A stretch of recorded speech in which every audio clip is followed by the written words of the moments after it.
Hi, I'm Denise Simpson, a master life and leadership coach who helps women step into their authentic and feminine power so they can lead like visionaries, influence with grace, and create a legacy of contribution and service. You'll hear about real leadership clients with real problems, navigating their success in life, business, and career. If you're ready to become a masterful leader, then this podcast was made for you. So let's get started.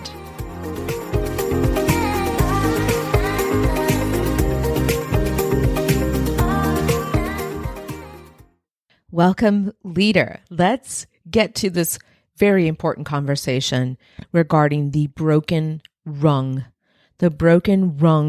on the leadership ladder for women. The broken rung, the very first rung of that ladder. Think about it this way. You are an employee. You see that things can be different. You see that things should be different.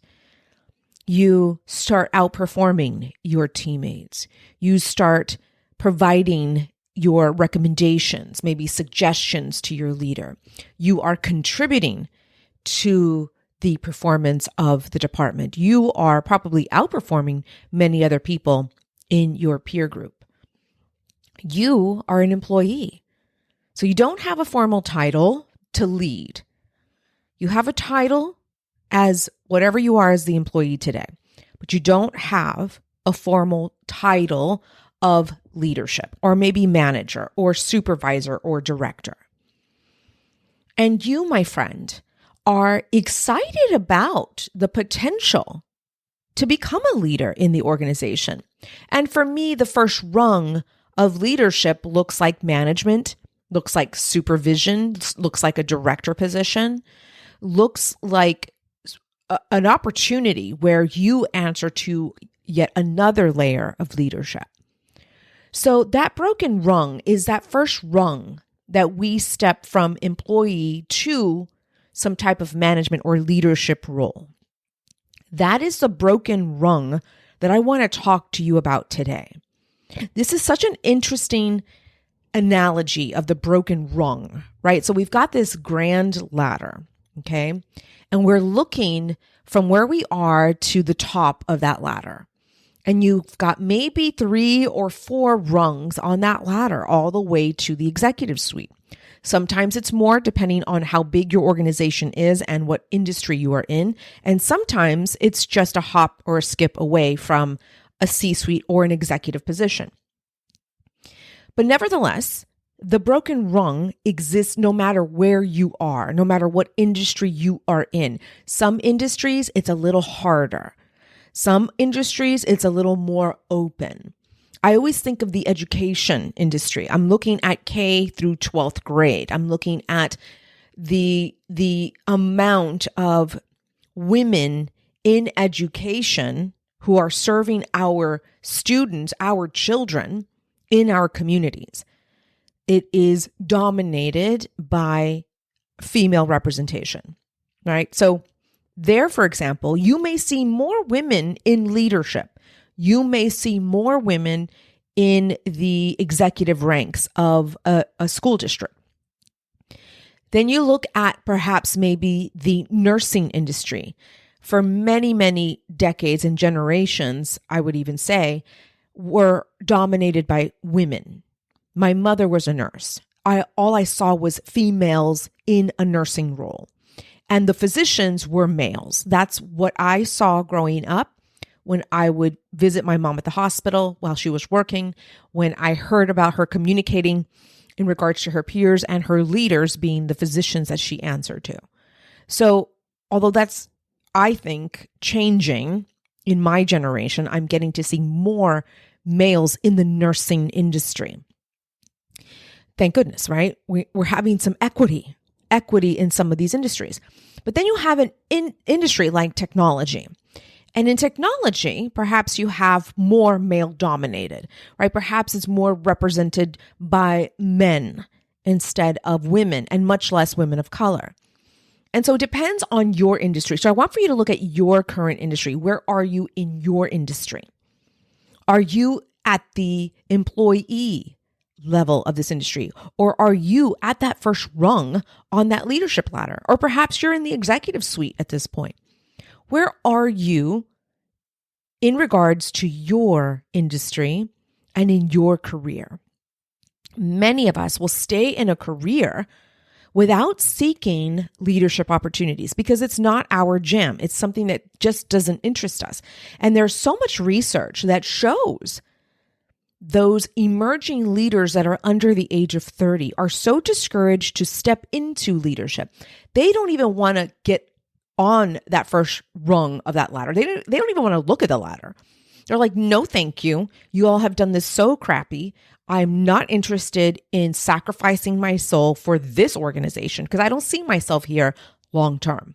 I mean, these are valid thoughts. These are valid beliefs that a lot of our people in the workforce are having about leadership. And the broken rung is one of those reasons because we see very little representation of women in our industries, maybe even in our own organization today. That broken rung is broken for many reasons.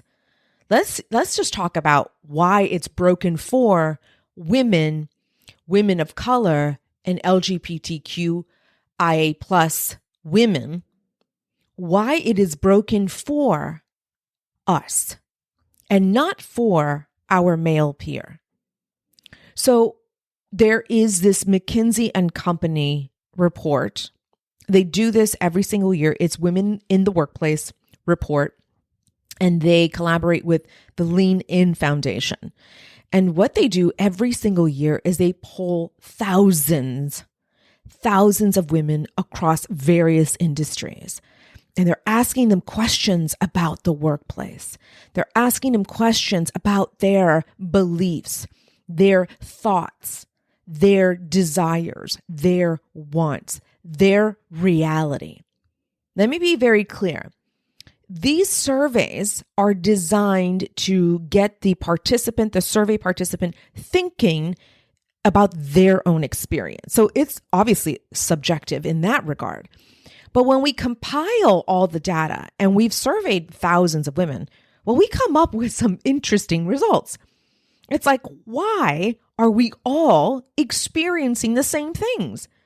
Where I'm at a different place in my career, you're at a different place in your career, and maybe even working in a different industry, but yet we all have the same gripes, the same complaints, the same concerns, the same mentality in regards to certain things in the workplace. That's what makes this report so important. And as a researcher, I'm always looking at how the data was collected, what was the bias, what was the analysis error behind this. But to get a report like this year after year, compiling this information, we better listen because these are the trends. This is what's happening currently in the workplace for women. And what we as leaders, those of us who are in leadership, we have a responsibility to address, or at least try to address some of these issues. Some of these issues are beyond our tenure and our control. Honestly, some of this stuff is systemic. Some of this stuff is the culture of that organization you're working in. Some of this stuff is so embedded in the neurology of the institution. Let me tell you something. Organizations are led by humans who have human bias. Period. End of story. When you get a group of humans collectively leading year after year, generation after generation with the same values, right? There's no room for outside perspective. There's no room for a woman to come in and say, we can do this differently. Oh, no. We got to shut you out. Don't you know we've been doing this for decades?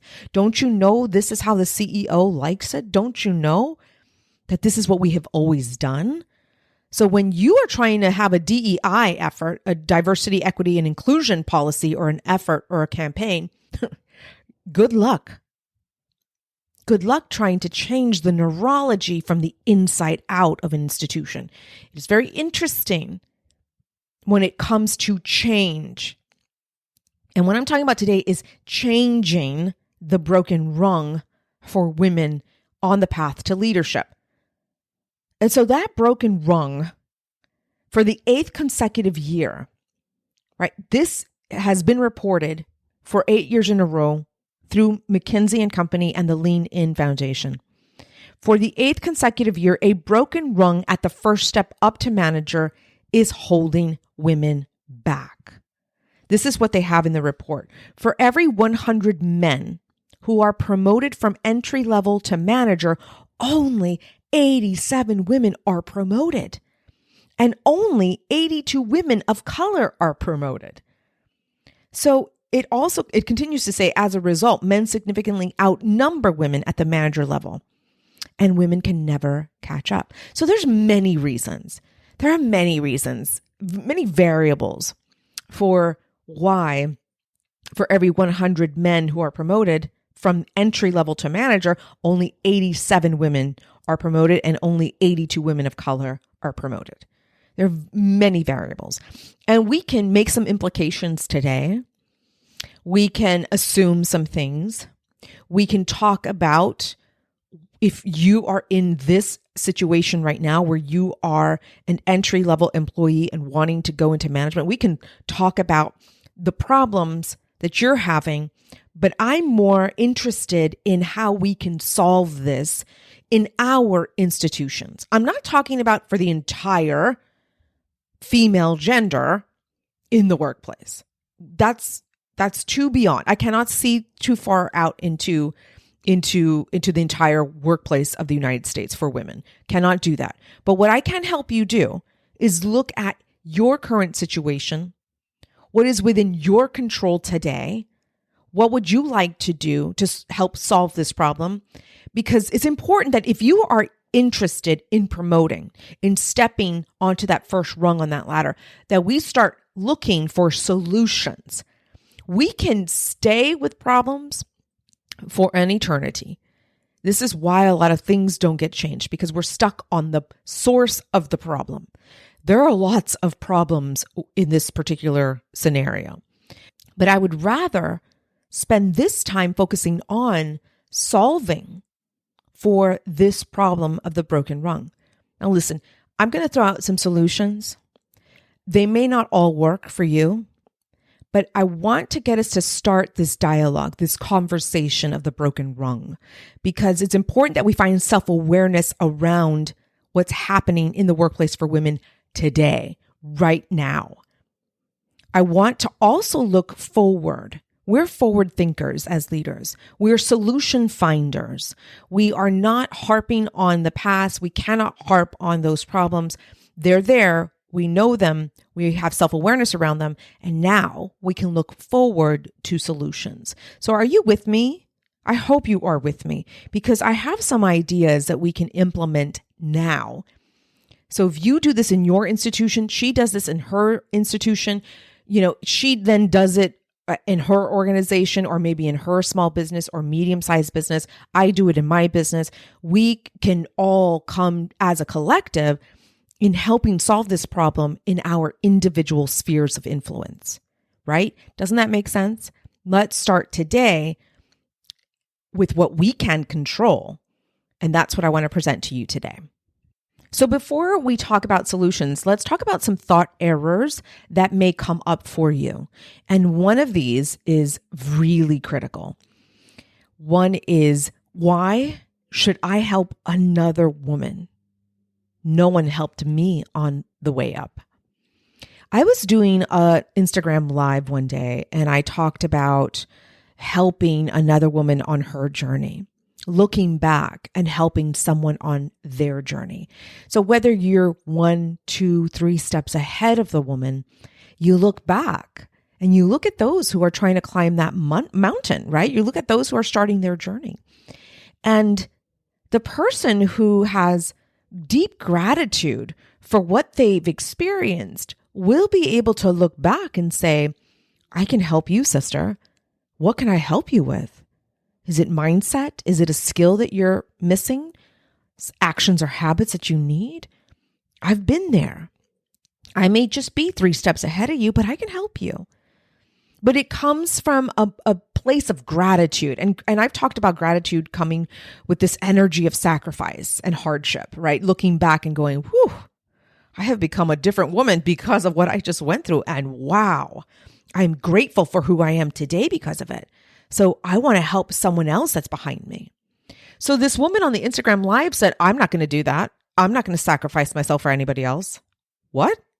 Nobody helped me on my way up.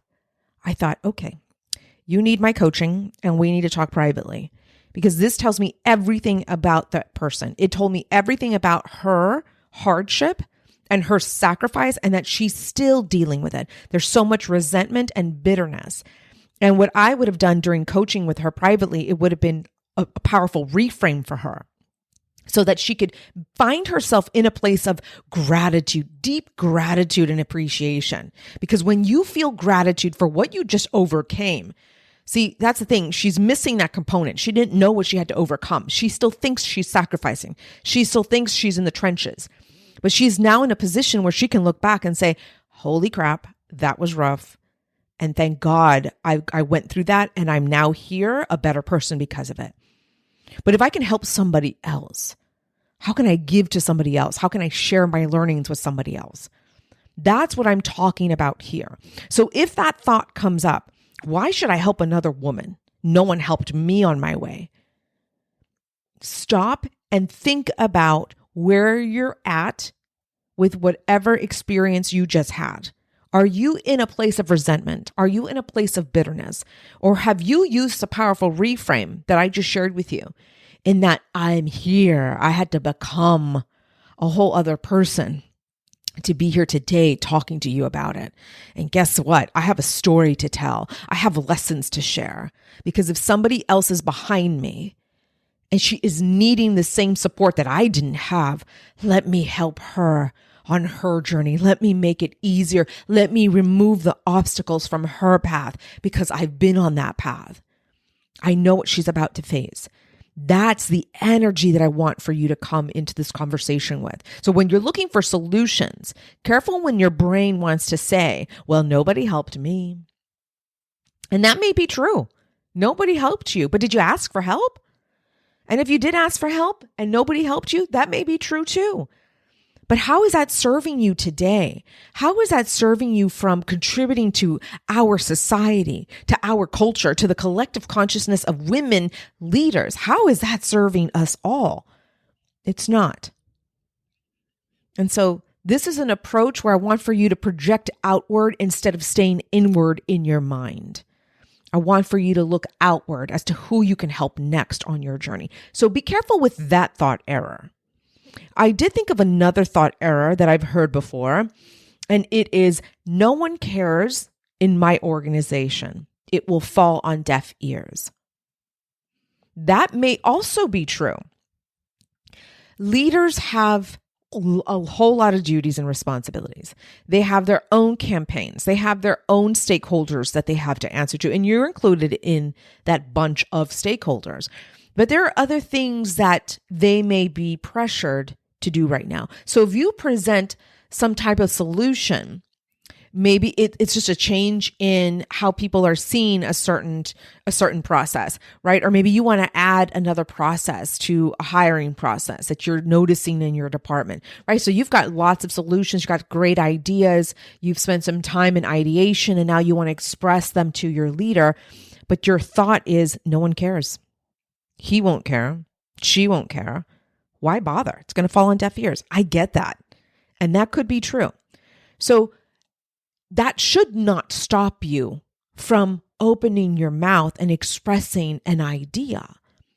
That should not keep you from articulating a process that can solve this broken rung issue that women are facing. Perhaps it's, a new employee orientation process that you didn't get to have when you started, right? Maybe you see that there's a gap. Maybe you see that there's something that you can do, that you can help personally another woman who starts in your department, or maybe, company-wide.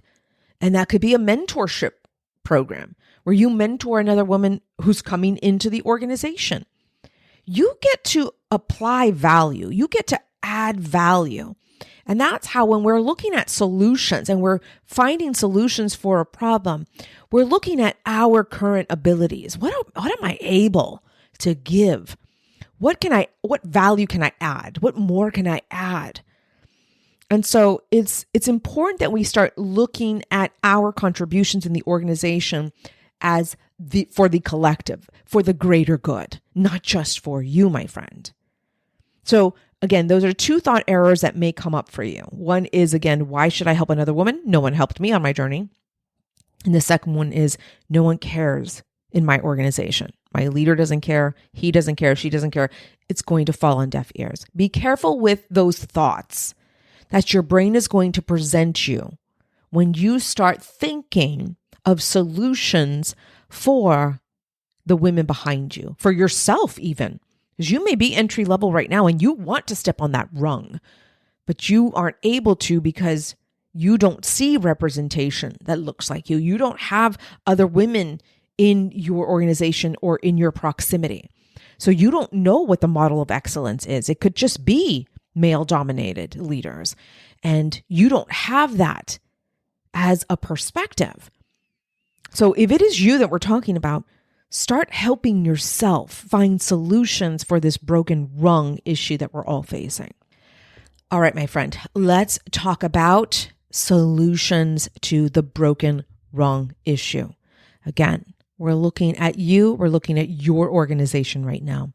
We're looking at the industry that you're working in. Is there representation of women in leadership? What is the missing piece between an entry-level woman, an employee who wants to step on that rung, but it's broken? It's broken. And it's broken because, again, we don't see representation of women in that organization. Here are some solutions that I think are worth pondering. And maybe, just maybe, this will inspire you to think of some ideas, some other ideas that may support what I'm about to share with you. So here's the first one. I want for you to use your voice. And we're going to do this by asking our leaders, our current leaders, our HR leaders, what is currently in place for developing or even identifying high potential women leaders? It's using your voice, because a lot of us women, we stay quiet. We look at the status quo and we say, yep, that's it. We're not going to rock the boat. It's not worth it. But if it's worth it to you, because you see that there is a gap, you see that there's a broken rung, use your voice to ask your leaders in the organization, what is in place currently that I may not know about? There could be some leadership training programs for women in your organization, and no one has told you about it because no one has identified you as a high potential. So use your voice is the first solution that I want us all to do. And we can easily do that. We open our mouths and we ask questions. The second thing I want for you to do is look for training and development programs for women in leadership. I want for you to do that. I want for you to take agency over your leadership development. I want for you to ask if HR does not have something in place. You, my friend, are going to look outside of the organization. Sometimes, just sometimes, we need to look outside of our institutions so that we can gain a clear perspective on what's really happening in women in leadership. Because remember, your organization is stifled. There is status quo that needs to be met.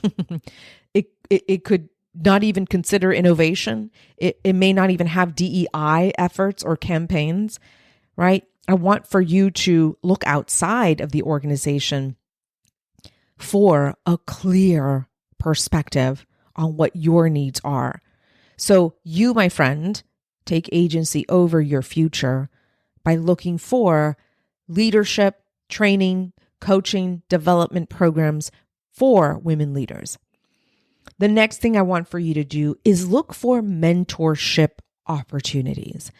I don't care whether you have a formal leadership title or not. Mentorship is so invaluable. The things that I've learned from my personal and professional mentors, I've taken with me into my career. I have taken into my neurology. The beliefs that they have, that they see in me, that they believe in me, I have now embedded in my own neurology. Because sometimes it takes another woman to see your potential and say, I see the greatness in you. I know you may not see it right now, but let me tell you what I foresee for your future. And that's what I had to do. I had to borrow their beliefs about me until it became part of my neurology. That's what mentorship can do. Mentors give wisdom, guidance, advice.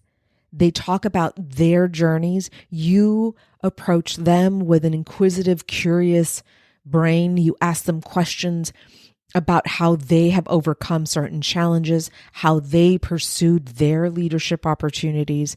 What did they had to face? What was the worst thing they had to face? What was the best thing that they accomplished? This is where you get to go seek a mentor to help you. So take some action, my friend. Go find somebody that you admire, someone that you respect in your industry, and maybe not in the same industry.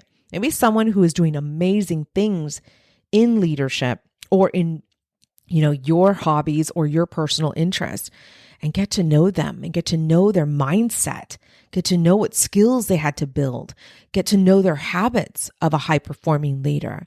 So these are important things that you can start doing now. And how that's going to impact the broken rung issue that you may be having or your organization is having is, again, you get to have outside perspective on someone else's path to leadership. How did they overcome the broken rung issue? Right? That's the whole point, is you're gaining perspective on somebody else's journey who has had to overcome the broken rung issue, right? So plus there's just so many added benefits to having a mentor. And then the last thing I'm going to leave you with is the network, your network of women leaders, powerful women, high achieving leaders. This is the network that I dream to have. I have to be honest with you. I have not found a network that I can say is highly supportive. Women are busy. Listen, we're busy raising children. We're busy building businesses. We're busy with our employees. We're busy with our constituents. We're busy. And sometimes we're stretched too thin that we are unable to gather in our networks and support other women within our networks. I get that much. So I can't refer you to one that I personally know. But what you can do, my friend, is start one today. And you can easily do that on LinkedIn groups, on Facebook groups. You can start a network of women in your industry, women in your field of study who are solely gathered for this idea of networking. I think that's a fantastic idea. And then I want for you to invite me in there because I want to see what you're up to as you're building your network. And again, this is going to provide you perspective. Some of these women in this network can come to you with solutions you would never have thought of because it worked for them or it worked for one of their female leaders. It's a wonderful opportunity to mine for genius. You're mining for gold. You're mining for a new perspective. This, my friend, is how we're going to individually solve for the broken rung issue, the broken rung ladder that we all faced, that we all have faced at one point in time. We have all experienced barriers to our ambition, barriers to our progression.